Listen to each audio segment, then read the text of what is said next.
할렐루야. 저는 시간 여러분과 함께 돌들이 소리 지르리라. 한번 따라 하십시오. 돌들이 소리 지르리라. 오늘은 예수님께서 나귀를 타시고 예루살렘 성으로 입성하신 날이에요. 그래서 승리의 입성이다 그렇게 말하기도 하고, 예수님이 나귀 새끼를 타고 들어올 때 수많은 사람들이 종려나무 가지를 막 들고 꺾어서 흔들었어요. 그래서 종려주일, palm Sunday라고 말합니다. 그리고 내일부터 부활 다음 주일까지 일주일간은 고난주간이라고 말해요. 주님의 고난은 예루살렘의 입성 때부터 본격적으로 시작되는 것입니다. 6월절을 며칠 앞두고 예루살렘의 거리는 많은 사람들로 붐비고 있었습니다. 여러분, 이스라엘의 3대 절기가 있잖아요. 6월절, 오순절, 또 장막절. 6월절이 그 중에 가장 큰 명절 중에 하나예요. 그때는 20세 이상 남자들은 무조건 예루살렘장에 와야 돼요. 해외에 나가 있던 디아스포라들도 와야 됩니다. 그러니까 20만 명, 25만 명밖에 거주할 수 없는 예루살렘이 사람이 막 100만 명, 더 많을 때는 200만 명이 꽉 차가지고 들판에 사람들이 자리를 깔고 잘 정도로 그 명절은 그런 굉장한 날입니다. 그 6월절 굉장한 절입니다. 그런데 예수님께서 그 6월절 그날 며칠 앞두고 주님이 들어오시는데 어린 나귀 새끼를 타고 들어오는 거예요. 사람들이 그걸 보고 마음에 막 흥분이 되고 감동이 되는 거예요. 예수님이 예루살렘을 들어오는 곳은 하나님의 어린 양, 인류의 제물로 사실은 들어오시는 거예요.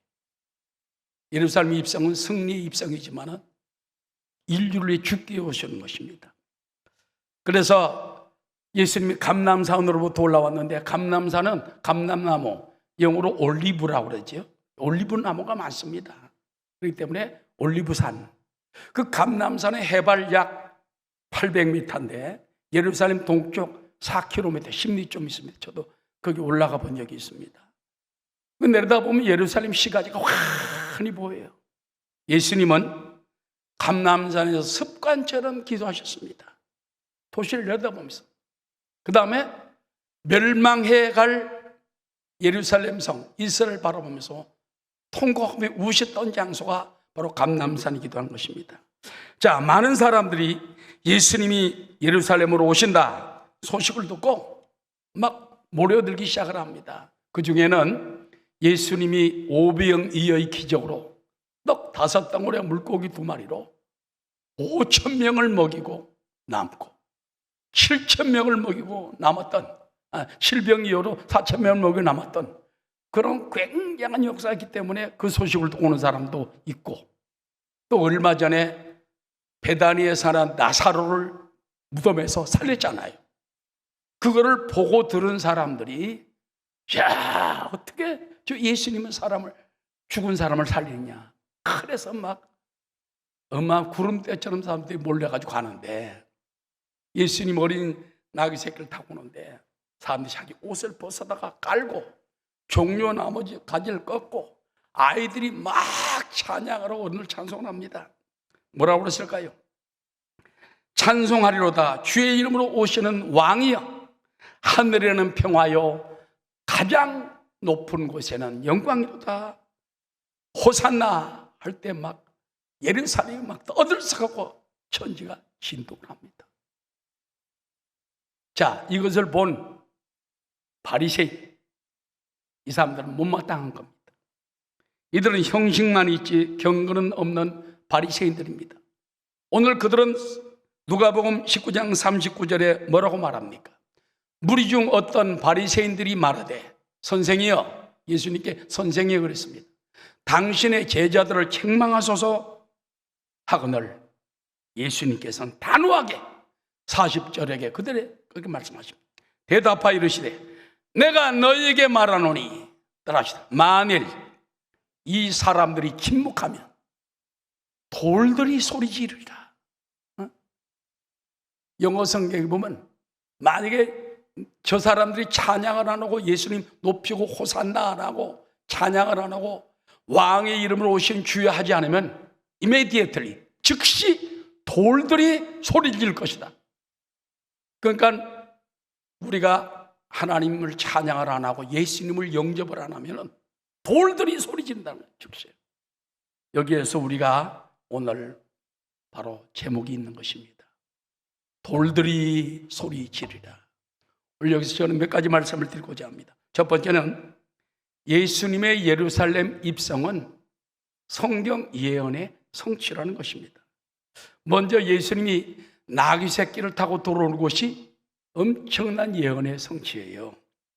여러분, 예수님이 멋진 백마를 타고 왔으면 얼마나 멋있겠어요? 근데 조그마한 나귀, 그것도 새끼요. 예수님 발이 땅에 질질 끌릴 정도로 나귀 새끼를 타고 들어옵니다. 근데 여기에 성경을 아는 사람들은 깜짝 놀란 거예요. 왜? 성경에 보면은 앞으로 왕이 올 텐데 나귀 새끼를 타고 오리라. 그래서 다윗 왕 때부터 왕으로 들어올 때는 나귀 새끼를 타고 왔습니다. 그 다음도 솔로몬 왕 때도 나귀 새끼를 타고 옵니다. 솔로몬 왕의 아들들 르호보암 그 대대로 나귀 새끼를 타고 와야 왕이 되는 거예요. 스가랴 9장 9절에 보면은 바로 이것이 하나님 예언의 성취를 보여줍니다. 시온에 따라 크게 기뻐할지어다. 예루살렘에 따라 즐거이 부를지어다. 보라, 내 왕이 내게 임하시나니 그는 공의로우시며 구원을 베푸시며 겸손하여서 나귀를 타시나니 나귀의 작은 것 곧 나귀 새끼니라. 왕이 올 때는 백마를 타고 오는 게 아니에요. 이스라엘의 왕은 겸손하게 나귀 새끼를 타고 옵니다. 여러분, 예수님은 이 땅에 만왕의 왕, 만주의 주, 구주로 오셨어요. 그래서 오늘 찬양한 것처럼 왕의 이름으로 오시는 주여, 그렇게 고백하는 것입니다. 또한 예수님은 공의로우면서도 구원을 베푸시는 분입니다. 오늘 수많은 정치인들 많이 봅니다. 진정한 지도자는 누굽니까? 공의를 베풀어야 돼요. 온갖 거짓말이 가득 차 있으면 안 돼요. 정의로운 사람이 지도자가 서야 돼요. 그 다음에 지도자는 구원을 베풀어야 돼요. 백성들이 어떻게 사는, 고통당하는가, 사상적으로 또는 물질적으로, 여러 가지 법적으로 고통당하는 걸 구원해 줄 수 있는 사람이 참된 지도자가 되는 것입니다. 이 공의로움은 하나님의 품성이에요. 하나님은 공의와 사랑, 그걸 이루기 위해서 십자가를 바로 지신 겁니다. 거기에 공의와 사랑이 있는 거예요. 그렇기 때문에 우리 예수 믿는 사람들은 이 땅에 지도자들이 공의를 행할 수 있도록 거짓말쟁이는 물러가야 되는 것입니다. 공의가 온전히 있어야 되는 것입니다. 또한 주님은 온 인류를 구원하기 위해 예수님을 보낸 거예요. 그뿐만 아니라 예수님은 겸손한 왕으로 오십니다. 백마를 타면 멋이잖아요. 나귀 새끼를 타면 겸손해 보이는 겁니다. 예수님은 그 나귀 새끼를 타고 오면서 십자가를 지기 위해서 빌립보 2장에 보면 그는 하나님과 본체시나 동등됨을 취할 것 여기지 아니하시고 자기를 비어 종과 같이 되었고 친히 십자가를 지고 죽임을 당하셨다고 말했습니다. 그래서 하나님 그를 높인 것입니다. 오늘도 교회와 신앙생활 할 때 높아지려고 하면 안 돼요. 장로님, 교회 종들, 권사님, 힘 있는 사람들이 막 어깨를 세우는 곳이 아니에요. 예수님이 나귀 새끼를 타고 온 것처럼, 이스라엘 왕들이 나귀 새끼를 타고 온 것처럼 겸손하고 낮아질 때 그를 축복하시고 또 높이게 될 줄로 믿습니다. 할렐루야.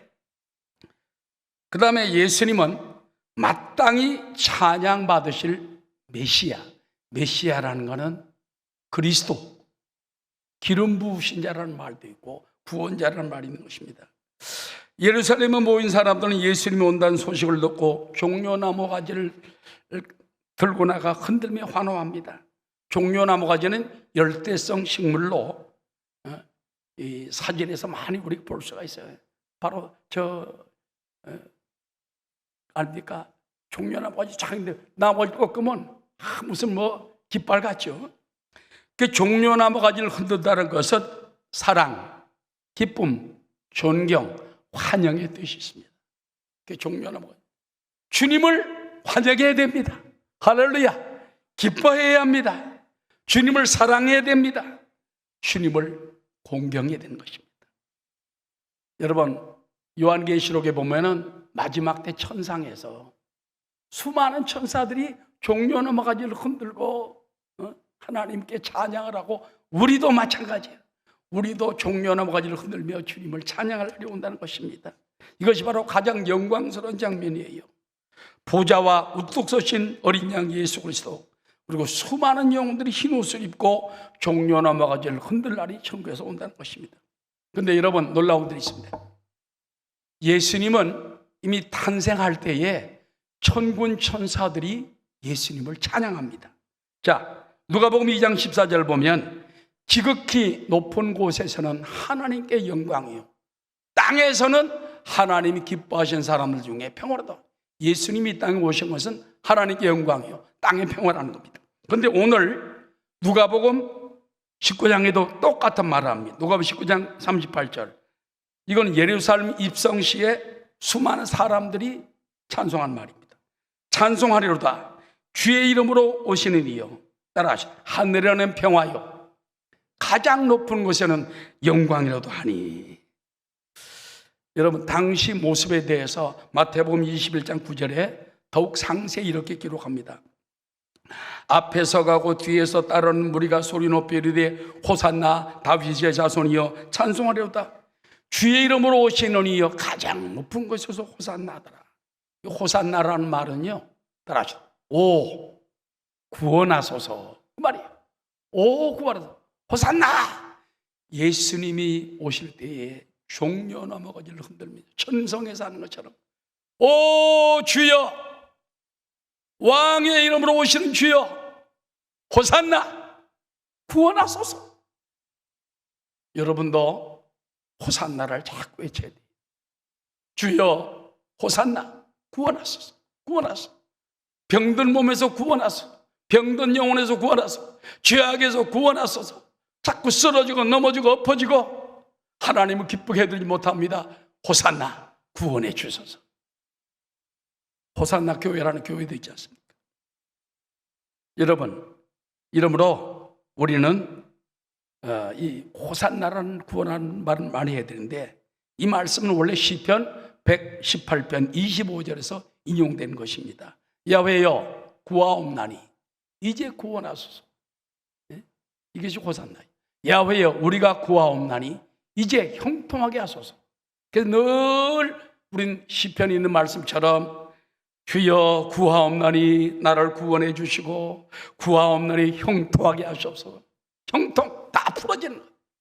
하나님을 사랑하는 자, 곧 그 뜻대로 부르심을 입은 자들에게 모든 일이 합력하여 선이 이루어지느니라. 앞으로 고난주간이 다가오잖아요. 고난은 우리에게 손해가 아니에요. 시편 119편 72절에 고난 당한 것이 너에게 유익이라. 이로 말미암아 내가 주의 윤리를 배우게 되었다. 고난 당할 때 감사하십시오. 좋은 일이 올 것입니다. 연단을 통하여 또 강해질 것입니다. 십자가를 통하여 더 여러분의 신앙이 승리할 것입니다. 할렐루야. 그래서 여러분, 예수님께서 이제 예루살렘에 입성하는 것은 예언의 성취입니다. 이것은 우연의 일치가 아니고 스가랴 9장 9절의 말씀은 예언의 메시아에 대한 예언의 성취였고, 구약에 보면요, 메시아가 태어날 장소, 베들레헴, 시간, 모습, 이런 것이 모든 예언되어 있습니다. 요한복음 12장 15절에도 이렇게 기록합니다. 이는 기록된 바 시온 따라 두려워하지 말라. 보라, 너희 왕이 나귀 새끼를 타고 오신다 한 것 같더라. 근데 여러분, 여기 또 한 가지 중요한 사실이 있습니다. 예수님이 언제 예루살렘 들어온지 압니까? 6월절에 맞춰서 왔어요. 6월절은 아까 말하자면 예수 명절이지만은 이스라엘 백성들이 유대에서 애굽에서 나올 때 장자 재앙이 임했어요. 피를 문설주와 임방에 바른 집안은 죽음이 넘어가고, 바르지 않은 가정은 죽음의 사자가 들어가서 바로 왕으로부터 맷돌 뒤에 앉은 여인의 아들까지 장자들은 다 쳐서 죽인 거예요. 그런데 이스라엘 백성은 모세의 명령에 따라서 피를 발랐습니다. 따라 피를 본즉 넘어가리라. 그걸 갖다가 유월절, 저주 유자, 넘어갈 월자, 절기절자, 패스오버 넘어갔다. 오늘도 예수의 피를 바르면 넘어가요. 할렐루야. 예수의 흘린 피 날이게 하오니 귀하고 귀하다 예수의 피밖에 예수님이 6월절 절기에 딱 맞춰서 왔어요. 왜 그런지 압니까? 예수님은 6월절의 어린 양이기 때문인 겁니다. 성경 히브리서 9장 11절이 이렇게 말합니다. 그리스도께서 장래 좋은 일의 대제사장으로 오사 손으로 짓지 아니한 것 곧 이 창조에 속하지 아니한 더 크고 온전한 장막으로 말미암아 염소와 송아지 피로 하지 아니하고 오직 예수님 자기의 피로 영원한 속죄를 이루사 단번에 성소에 들어가셨느니라. 예수님은 그 피를 통하여 하늘 보좌에 올라가기 위해서 바로 6월절 어린 양으로 온 것입니다. 역사가 요세푸스는 그런 말했어요. 6월절이 되면은 수많은 짐승들이 죽습니다. 왜? 사람마다 자기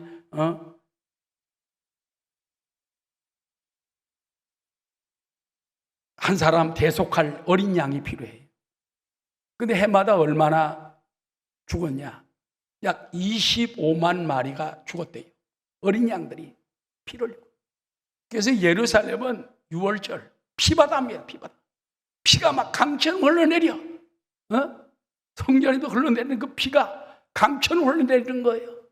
그걸 보면서 이 피가 나를 씻고 이 피가 나를 덮고 이 피는 바로 구주 예수님의 피다.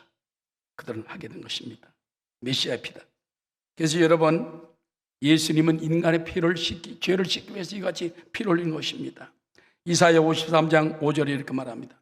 그가 찔림은 우리의 허물 때문이요 그가 상함은 우리의 죄악 때문이라. 그가 징계받음으로 우리는 평화를 누리고 그가 채찍에 맞음으로 우리는 나음을 받았도다. 할렐루야. 예수님이 예루살렘으로 입성한 것은 죽으러 오신 거예요. 십자가에 달리기 오신 거예요. 어린 양 제물로 오신 거예요. 왕으로 오셨으며 호산나 구원하기 오셨으며 겸손한 왕으로 오셨지만 결론은 십자가입니다. 십자가는 인류 역사의 가장 중요한 분기점입니다. 십자가를 만나면 운명이 달라집니다. 할렐루야. 예수 하면 사람 십자가를 맞이해야 돼. 십자가를 붙들고 믿는 여러분 되시기를 주의 이름으로 축원합니다. 자, 그런데 두 번째 말씀입니다. 따라하시오. 저들이 침묵하면 돌들이 소리 지르리라.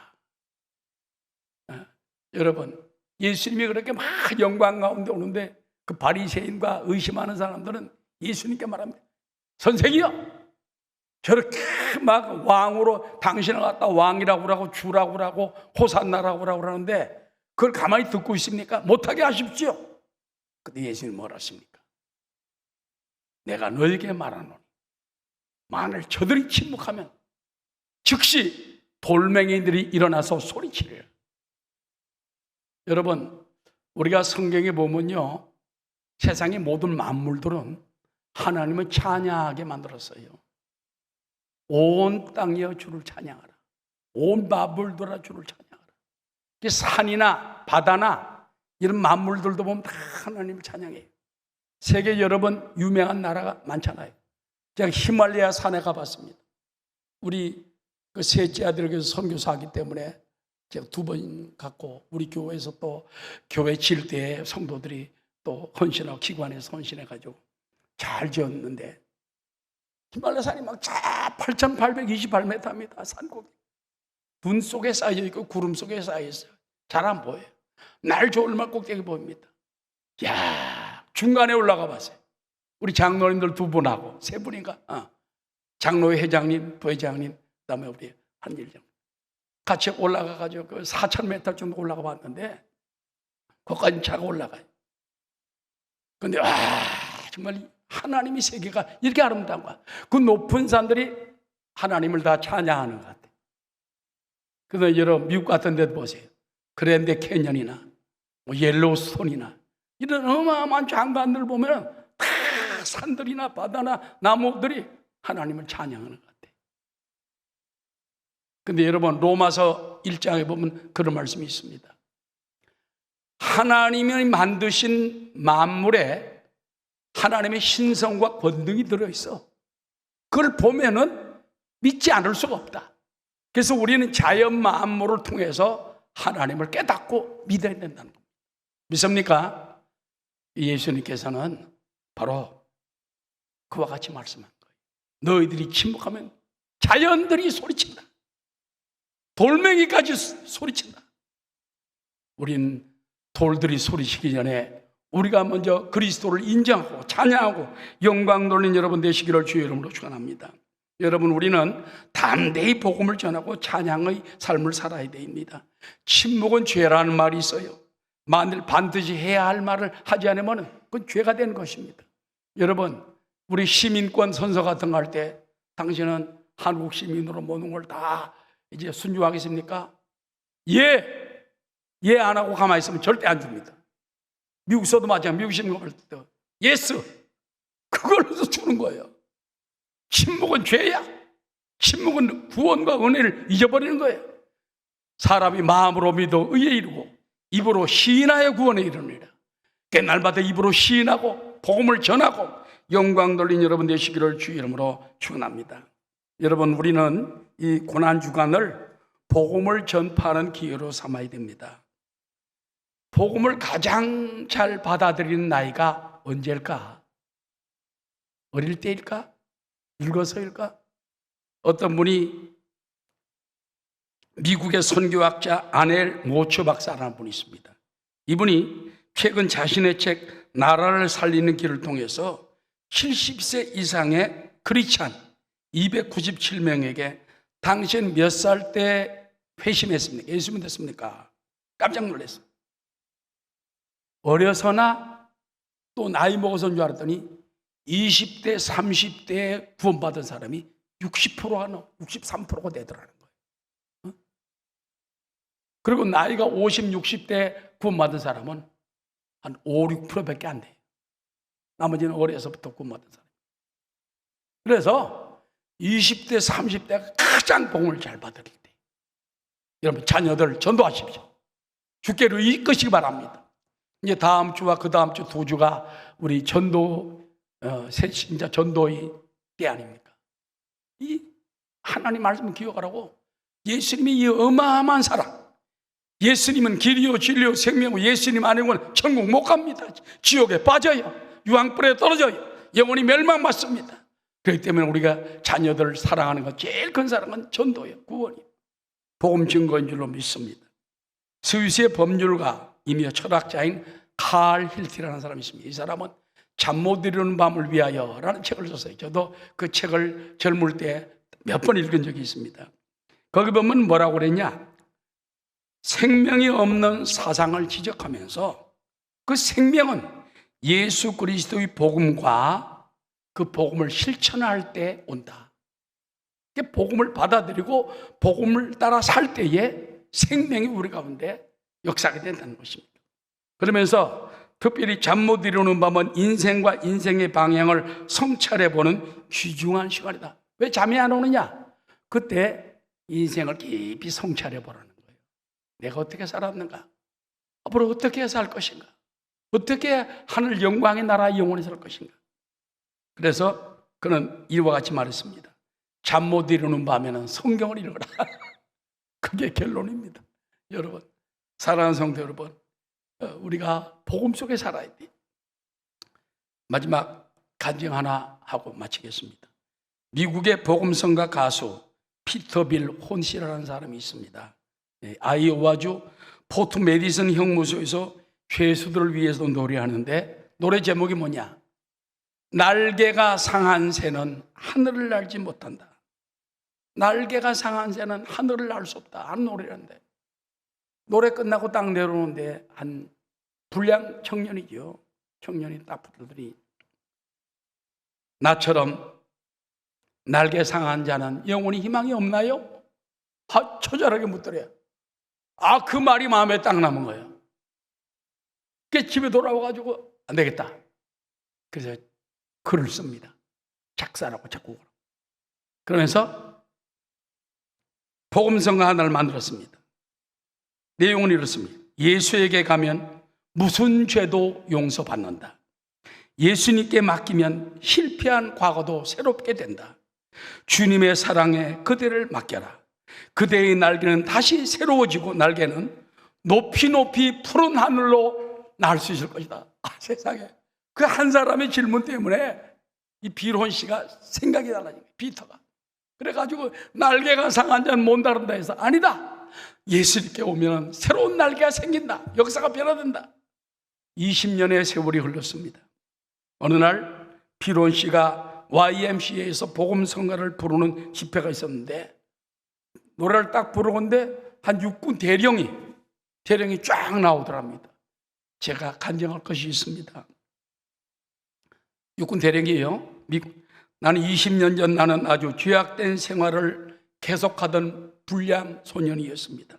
그러나 내가 있던 형무소에서 바로 여기 계신 비론 씨가 복음성가를 하면서 예수를 믿으면 새로운 날개가 나고 새로워질 수 있다, 창을 날 수 있다, 그 말을 내 마음에 받아들이고 예수 믿는 순간부터 내가 변화되어 지금은 미국의 육군 대령이 됐습니다. 나는 진실한 기독교인이 됐습니다. 많은 사람들이 깜짝 놀래고 비론 씨는 막 기절초풍을 했습니다. 이 복음성 하나가 이렇게 살아보면, 여러분, 예수님께 모든 소망이 있습니다. 이제 고난주간을 맞이하는 여러분, 오늘은 종료주일 아닙니까?